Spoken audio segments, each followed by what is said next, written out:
in time a little bit today, and I'm going to be showing you everything that I got made in April. April was definitely a prolific month for me. I got 11 different things sewn, but the majority of them were knit items, which, as you know, are very quick, especially when they are as teeny tiny as the thing that I am wearing. But this wasn't the first thing that I got sewn in April. This is the Dulcinea handbag from Shambhala Bags, and it's the bag that I taught at the May retreat at Fox Hills. It is absolutely gorgeous. I love this bag so much. This is a combination of a Lisa Chandler border print with some, oh, I can't remember the name of the company, but I got this faux leather from So Hot, and if it's still available I will list to it down below. This pattern gives you some really good opportunities for large panel prints like this one, and if you're feeling extra adventurous you can also fussy cut out the strap anchors, which is a interesting proposition and not actually what I use for the majority of bags that I made, although I do really like how this one has turned out. I went for a combination of the Michael Miller Fairy Frost on the inside. Also, if I turn it around, there are 2 slip pockets in there with a coordinating fabric from the Lisa Chandler range. The pattern comes with an interior zipper pocket only, but I like more pockets on the inside of my bags than that, so I just added in 2 slip pockets, which work really well and do fit my iPhone Max, which is nice. This is not actually the first iteration of this bag that I tried. I had initially cut out my very beautiful Harris tweed with this faux leather that I got from Textile Express. I got as far as the outer bag being made, the lining being made, and then I tried putting them together and I just absolutely failed. I was really struggling with this bag. The pattern itself does not say anything about interfacing other than medium weight interfacing. I'm definitely spoiled because Lavender and Twine will give you like specific lists of what interfacing to use and where to use it and what to sandwich it with, and this pattern was very brief on its description of interfacing. So this was the second one that I did, and this has a way less interfacing in it than this one does. This is too heavily interfaced. This one unfortunately is not heavily interfaced enough. The flap's good, but the front and the back panel don't have anything in them because I used a faux leather and that was one of the recommendations from the pattern, and yeah, I don't like this, how this one feels, although I've not used it yet, so once it's got things in it I might be happier with it, because as I say, the flap has interfacing and also the bottom panel of the bag also has interfacing, and I did add in feet to this pattern because I really like how bag feet look. So I'd made this one up in February and then it had been sitting in 2 parts for the longest time because I was actually going to cut it apart for pieces. I had enough of both my faux leather and my Harris tweed to recut the outer bag, and so I was going to just use the lining because that was totally fine, and again it's Fairy Frost, all Fairy Frost in there, and I've added a zipper pocket and then the 2 slip pockets on the front of the bag. I was going to harvest this one for parts because the hardware is expensive, so I was going to take all of that off and make myself a new outer and put that in. But I tried something different for getting this one together, basically hand basting, because the seam allowance on this pattern is 1/4 of an inch, which is also really fiddly to work with. So I hand basted all of this one together, and I tried that with this and it actually allowed me to finish this bag. This bag is not perfect by any stretch of the imagination. It's one that I'm going to again keep and use and love, but it will definitely never be sold to anyone because it's definitely a prototype. One of the big things that I changed, the pattern wanted you to leave the edge of the flap raw, and I don't like that. Even in faux leather or leather, it's not my favorite, so I actually sewed it down and then pressed it up like you do with the Carter Messenger bag. I've had to go over this like 5 or 6 times to get it to actually sew into place because so many stitches skipped. So for this one I redrafted the piece and actually added a seam there. I much prefer how this one has turned out. So neither of these are perfect. Both of them are very, very pretty and both of them will get used. I think this is definitely kind of more of an autumn winter bag in my head, and then this is definitely a spring summer because of the lighter colours. I love both of them. I really love the shape of the Dulcinea, and there will be a sew along coming soon to show you all of the tips and tricks that I've got for putting this together and the few changes that I made to make the bag easier to sew in my opinion, because there were a few changes that I made to how this bag is lined and berthed and all those things. So sew along for that, coming very soon. Next up, I wanted to work on some quick and easy projects, so I dug out my stereo sweater from Miss Susu Patterns and the teeny tiny little bit of this French terry that I managed to get from Lily and Mimi in their closing down sale. I had ordered a meter and I think I ended up getting 50 centimeters, so I had to be really strategic about where this got placed. This wasn't the initial top that I wanted to make with this, but it's actually ended up working out really well. So I had enough for the stripes at the top of the sleeves and then the front and the back, and I also ordered this stone coloured French terry from Lily and Mimi. Again, I think I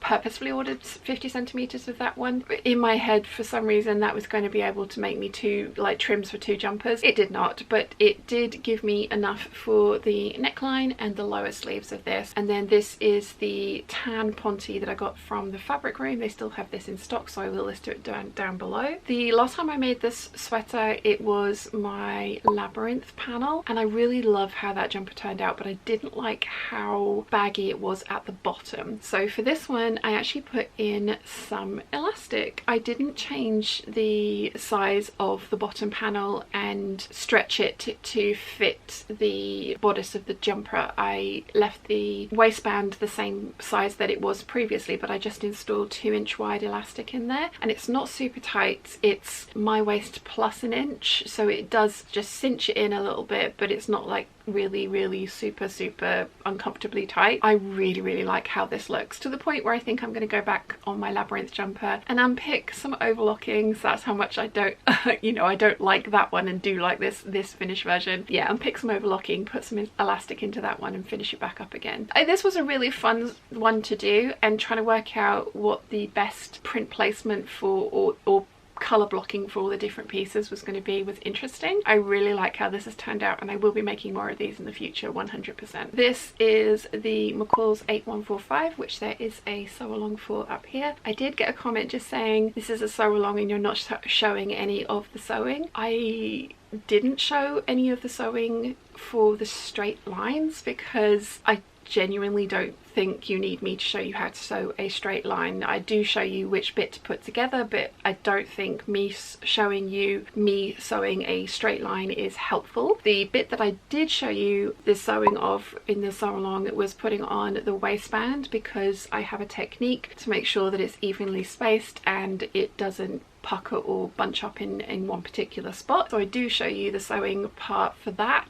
and I talk you through the technique that I use. So yeah, there is a sew along for this, although it may or may not be helpful. I also show you a few of the changes that I made to this pattern and the sizing of this pattern to get it to look like the pattern envelope, because this one has 7 inches of wearing ease around the waist, and the lady on the envelope does not have 7 inches of ease around the waist at all. So yeah, there is a sew along for this pattern, and I talk you through all the tips and tricks that I've come up with to make it, and also how I altered the pattern, and any tricky bits I do show you how to sew those. This is a mushroom French terry that I got from the Lily and Mimi closing down sale. This one I did have a meter of, so I was able to get the 2 fronts and the back and the 2 back sleeves out of this one, because there is a seam here but there isn't a seam on the front of the sleeve. That's just one big pattern piece that gets cut out. I didn't have enough to do the entire jumper in the mushrooms, so I added in the tan ponte for a trim, and I really like how this one has turned out. All of the knit pieces that I made, or all of these knit pieces that I made, are kind of on the sort of more muted side, and I think probably won't get worn all that often, because as you guys know, I much prefer brighter colours. I did go back and order this exact fabric, but in the seafoam colour. I have 5 meters of that, so I'm planning on making myself another set of these comfies with possibly some contrasting French terry if I can find a bright one that I like, with the seafoam as the accent and the main accent for everything. Really happy with this one. Haven't worn it yet because it's been living down here waiting to show you guys, but but I am very happy with how this one turned out. I also cut out and sewed up a pair of my favourite jogging bottoms. Again, there is a sew along for this one. It's the McCalls 7634. I think the pattern is out of print, but I do think it's available as a PDF from McCalls. I do highly recommend this pattern. I really like these jogging bottoms. I think they fit and suit me quite well. They're very comfortable to wear. I add a little stripe of bias binding, satin bias binding down the side for just some interest.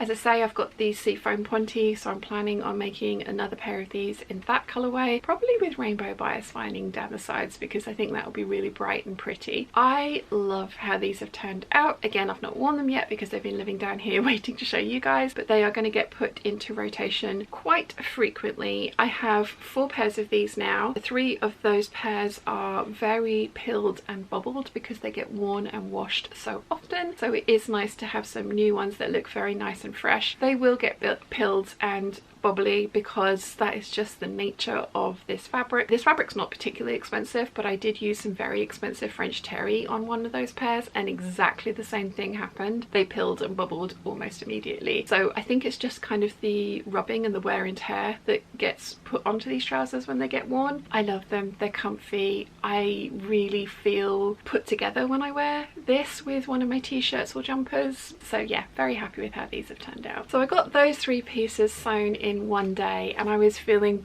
absolutely brilliant about the progress that I was going to be making. I had giant plans for April. I wanted to do all of the things, one of which was going to be t-shirt wig. So I got those 3 things sewn, and then the next day I came to sew these cardigans that I am wearing now, and my overlocker broke again. I had just had it back from the repair guy. It had worked perfectly for 3 pieces, and then I don't know what happened, but ended up bending one of the prongs on the overlocker that the loops form around, and it was going inside the machine instead of onto the fabric. The guy very kindly came over. He tried to do a kind of temporary repair and it worked, but he has ordered me, and it's arrived, a new stitch plate which has got the prongs in the correct position. So I was out commission for a little bit, and it was just like, I haven't cut out very many things that need to be sewn on the sewing machine this time round. I was aiming for all of my knit projects in April, so had to pivot and cut some more stuff out. But when he did come back, I managed to get the 3 shrugs finished. This is the McCalls 7289, and technically this is designed for a lighter weight fabric, but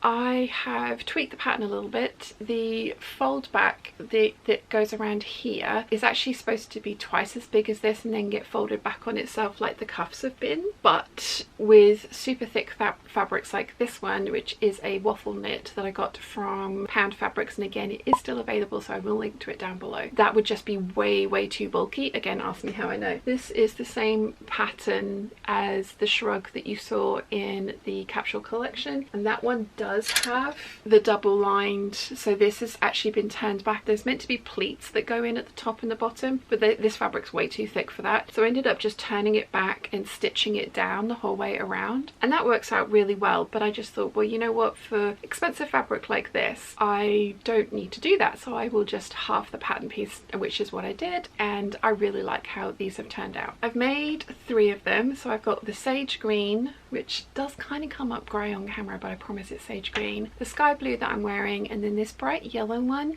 is actually a different knit because that's what that one looks like close up, and then you can see this one's slightly different. The yellow one is kind of stretching out a little bit more, but that's not a bad thing. I don't mind the 3/4 length sleeves, but I have got one that you haven't seen for a while, but it's like the pewtery, goldy, silvery, very fine knit that I got from the Textile Centre years ago, and that one is actually, the sleeves are wrist length because the fabric is just dragged down, and I actually don't mind that at all. And I was kind of hoping that both of these would be heavy enough that that would actually happen. I didn't alter the pattern to make the sleeves longer because it would make the pattern piece super wide. This is all one piece, you can see the seam there, but yeah, I'm really happy with how these turned out. I do think that they are maybe possibly a little kind of like bulky around this bottom hem here. I think it's the same for the green one, there's just a little bit of like rippling in that hem, and I have pressed these, but when I wear it I can't see that. I know you guys can see that, but I can't see that. I really like how it looks from the front. Did I have that? No, it's slightly flatter. Ooh, it is slightly flatter on this one, so maybe I just need to keep pressing it and sort of steam it into submission, and they will end up being a little flatter than they are currently. But again, I can't see that bit, so I really like how these look, and I think they go with absolutely everything. So much so that I really do want to go back and buy more colours of this one. I fancy, there's an orange and a cream from this particular waffly knit, and then there is a chocolate brown and brick colour from this one. This one was more expensive at £12.99 a metre from Pound Fabrics. It's available on Minerva in far more colours, but that's £30 a metre, and you do need 1.1 metres of this fabric to make that top. So the nice thing about Minerva is that you can order by the 10cm increments, so you can actually order exactly what you want, but with Pound Fabrics you have to order by the metre. So I have got quite a lot of leftovers of all of these, which I'm going to experiment with and see if I can make like a vest top or a colour blocked jumper. I've got some stuff left that I'm happy to experiment with, which is cool, but I can see myself going back and ordering a lot more different colours of this, depending on which collection I'm working on next, for little cover-ups like this, because they are just so handy for this time of year. They're not bulky, they do keep my upper arms warm. I do prefer most of my clothes to have no sleeves on them, so sometimes I do get chilly, and it is just nice to be able to keep my upper arms warm with a little cardigan or shrug like this. So this is definitely one of my favourite patterns, and I love all three of these tops and how they've turned out. Whilst I was cutting all of my knit projects out, I had enough of the Ponte left over to cut out another Rigel Bomber Jacket. And again, I tend to use these more as cardigans than necessarily jackets, although maybe that's just because of the time of year that I've made them and worn them. This one I now obviously have going into the warmer months. Dare I say summer? Do we get a summer in the UK? So it could be like a little evening cover up. This one's really plain. I like it. I do think it's very, very cute. I love this ribbing. I got it from an Etsy seller, and I will link to them in the description down below. This one is obviously brown, yellow and ivory. Yeah, I'm really happy with how this turned out. I used the last of this floofy fabric that I got from Guthrie and Ghani at one of the shows, so that's 3 Rigel Bomber jackets that I've managed to line with this fabric. And then again, I used exactly the same lining that I got from Minerva. It's a moire polyester, so it's got that wood grain on it, and that was actually leftovers from my niece's tartan coat. So a lot of leftovers went into this jacket. Obviously the cuffing was bought specifically for it. I got 2 meters of the cuffing, and it comes in meter long strips, and that ends up being enough for the collar, and then you get 1 cuff, and then enough for the waistband, and then you get the other cuff. Technically the cuffs that are left over are about 3 or 4 centimeters smaller than the pattern piece says they should be, but this is super stretchy and actually worked out quite well and feels quite nice and snug.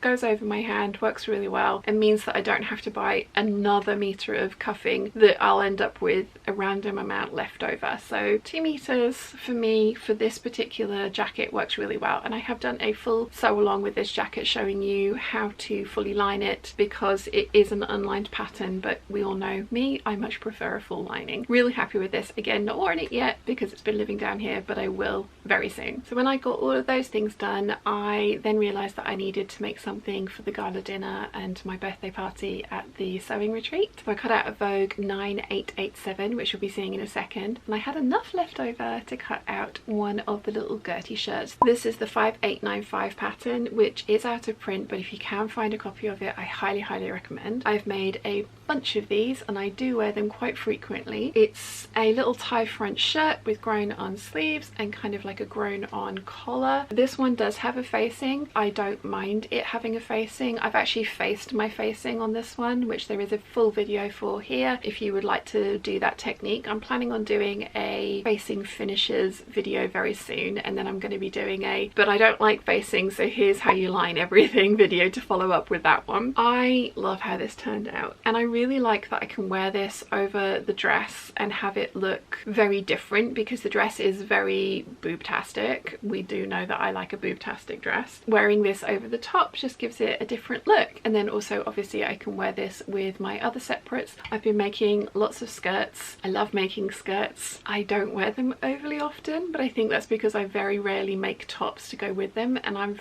kind of discovered a few tops that I love, and now I'm just making multiples of those, which works really well for me because they're styles that I like, they're tops that I don't mind making, and it means that I can wear all the skirts that I make. So it's obviously something my wardrobe actually needs. I really like this kind of thing of having my usual 5 meters of fabric. This is a viscose linen that I got years ago, and I know it was from one of the little shops. I think it might have been Cotton Reel Studios. It was one of the shops that's no longer trading, which is really sad because she always had amazing fabrics in. I remember messaging my sister-in-law because they also had a navy one with the white flowers on, and I was just like, oh my gosh, look, and she ended up buying this one. I'm really glad that I buy 5 meters and end up being able to get a couple of garments out of things, to the point where I'm actually now moving into the realm of buying even more than 5 meters, because it means that I can make the big dress but then also have leftovers to make either a more subdued dress, which you're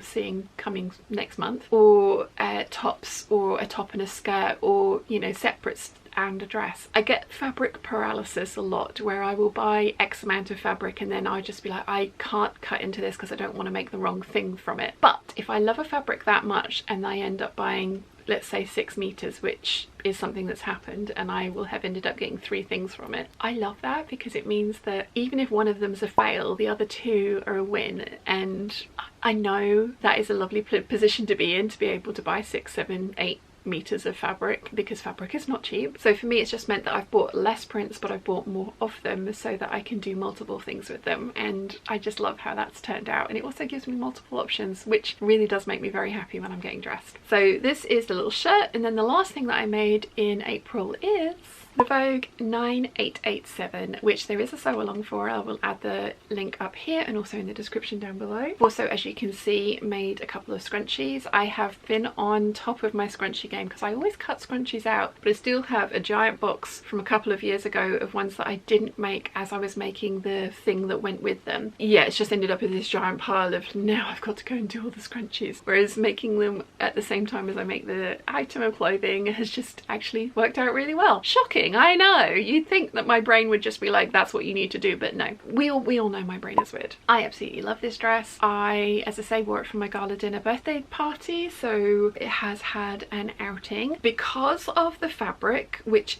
is a textured linen viscose like I mentioned, I do think that I will end up wearing this more as a sort of summery day dress. As I say, I've made 3 of these now, one of which is behind me. You saw it in the capsule collection out of the suiting fabric, and then the other one is the one that's in the sew along from a full viscose fabric, and I absolutely love how that looks as well. It does kind of feel a little more evening-y because it is so long, and again this one's very long as well. You do have an option for a shorter skirt. There's options for a flutter sleeve and a full sleeve, and also if you want a straight pencil skirt. I have used this pattern as a base for a customer's wedding dress back in the day, where I actually ended up putting a mermaid skirt on it with a high-low hem and then an underlay, a ruffle. It was beautiful. Unfortunately, I don't think I have any pictures of that dress, but it was one of the most fun ones I've made. It was in a Liberty Tresco Tana lawn with a vintage silk sari underneath of it, and then a little gold bolero topper, which was a lot of fun to make as well. I do absolutely love this dress, and it does have a lot of variation in the pattern. I have lowered the front neckline by a good couple of inches because we all know I like cleavage-tastic dresses, but again, that is just a preference of mine. One of the other things that I would possibly do for one going forward, especially if I wanted to make another suiting dress like I did with the white one, is actually kind of raise the back up and make the back a kind of a scoop neck like that. It might be more engineering than I am capable of, but it would definitely be something that I'd be willing to give a try. And the reason for that is my suiting fitting one that I have back there, I would really like to be able to layer that with some of my shirts with the giant sleeves like I have done. And it is possible to do it in that one, but you do sometimes end up with a little poofy bit once you've been moving around for a while with this deep V at the back. So that is something to bear in mind if you do think about making this one as a layering piece. But as a standalone dress, it's absolutely gorgeous. I love it. I am going to be making more. I'm probably going to try one with a slightly shorter hem and then the flutter sleeves on it. I think that's going to look absolutely gorgeous. And again, it's a fabulous dress for a floaty viscose, but I kind of fancy trying one in a cotton lawn as well, although not with sleeves. I like voluminous sleeves, as you guys know, and I don't like voluminous sleeves in a stiffer fabric. I much prefer them in a drapey fabric. So yeah, that was the last thing that I made in April, and then we went on to the sewing retreat and it was an absolutely amazing success. I had a wonderful time. There is a full Patreon exclusive behind the scenes look at the sewing retreat if you would like to have a look. Patreon is a great way of supporting me and the channel, and all the links are in the description down below. So which one do you like most? I don't think I can pick. I am so happy with absolutely everything that I made this month. I think they're all wins for different reasons. I do think the knit items, especially the tan ponty ones, whilst it is a good colour for me, I do think it's quite muted, so I think I would need to wear it with some brighter t-shirts and things, which is something that I have a lot of in my wardrobe. Once it's been styled up a few different ways, I might be more enthused about those pieces, especially the the Misusu jumper, because obviously that one I can't put anything higher up next to my face that's a brighter colour because it's a very high neck funnel neck jumper. But the other things I've got there, I do think if I put the right t-shirts or bright things with them, that will make them pop a little bit more than they do. But I'm really happy with everything that I've made. I think my birthday dress is my absolute favourite, and I wore it with my regular choice Nick of Time yellow shoes that you saw in the 12s and the yellow cardigan over the top, because it was a little chilly on the day, so it was nice just to have a little bit of a cover up, and that goes with it really, really well. But as you can see, so do the other cardigans that I made. Even this blue one, I think it looks nice with those colours. What do you think though? Let me know in the comment section down below which is your favourite, and is there anything in here that I have inspired you to give a try for your own wardrobe? I would love to hear what you think. If you've enjoyed this video, you might want to check out this one here.